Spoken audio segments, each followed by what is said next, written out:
ஸ்ரீ குணரத்ன கோஷத்தில் 58வது ஸ்லோகம்.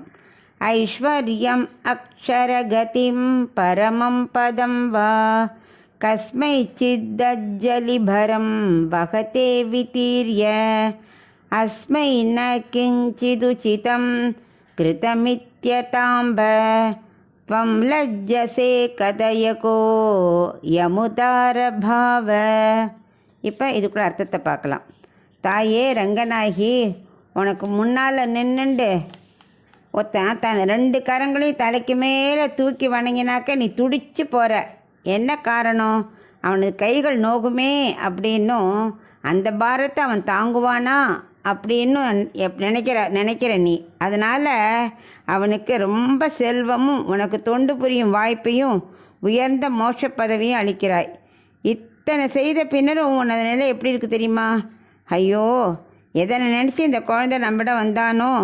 நாம் அழித்தது போதுமா? இதன் மூலம் வேண்டுதல் பழிச்சதா தெரியலையே. நாம் குறைவாக கொடுத்துட்டோமோ அப்படின்னு பலவாறு எண்ணி வெட்கப்பட்டு தலையை சற்றே தாழ்த்தி அமர்ந்திருக்கிறாய். இத்தகைய உனது கொடைத்தன்மை எத்தனை திறமை வாய்ந்தது தெரியுமா? அப்படி அதை நீயே கூறுவாயாக. இவ்வளவு கொடைத்திறன் இருக்கே, அது எப்படிப்பட்டதுங்கிறத நீ தான் சொல்லணும் அப்படிங்கிறார்.